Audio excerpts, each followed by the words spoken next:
Nous avons tous nos zones d'ombre. Cette guerre-là, cette épreuve que nous avons vécue, m'a appris à connaître les nouvelles dimensions de l'être humain, aussi bien dans le pire que dans le sublime.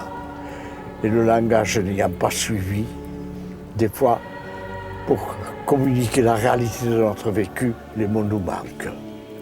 Comment vous faire comprendre cette faim permanente pendant 26 mois? Comment vous faire comprendre cette peur qu'on ne sait pas la minute d'avant si on sera vivant la minute d'après? J'ai vu des camarades mourir sous les bastonnades. Comment vous faire comprendre cet état de vigilance permanent pendant 26 mois? Ça ne peut pas se traduire, il faut le vivre. Je dis comme ça. Nous avons eu l'occasion, là-dedans, de connaître les nouvelles dimensions de l'homme, aussi bien dans le plus abominable que dans le meilleur.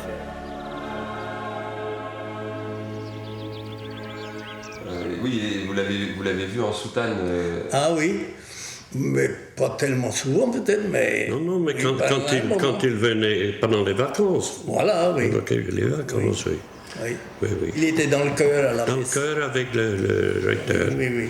Et après, quand il a fait son service, il était en militaire, mais il se mettait dans le chœur quand même.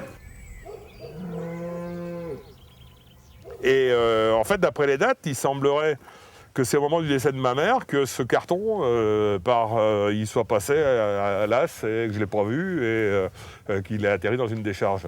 Alain, en fait, son cousin a trouvé dans une décharge à Lannion une boîte à chaussures, enfin en carton, avec tous les documents sur lesquels mon père avait travaillé et tout le travail qu'il avait fait pour la mémoire d'Alfred, pour qu'il soit reconnu comme étant résistant et déporté, etc. En étant résistant. À la personne qui trouvera ce billet, voudriez-vous faire parvenir ces mots à l'adresse ci-dessous?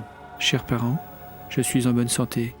Nous partons aujourd'hui 8 pour l'Allemagne. On est arrivé donc à Sachsenhausen, et puis arrivé devant la porte du camp de Sachsenhausen, là on s'est vu, on a compris quand même que c'est pas dans un camp de travail qui vont nous amener dans des conditions comme ça quand même. C'est curieux quoi.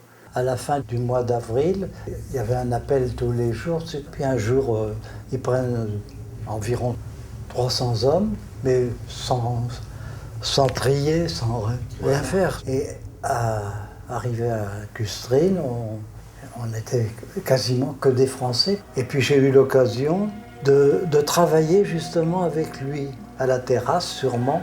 On a sympathisé, on a discuté, on s'est échangé nos adresses, ce qui m'a permis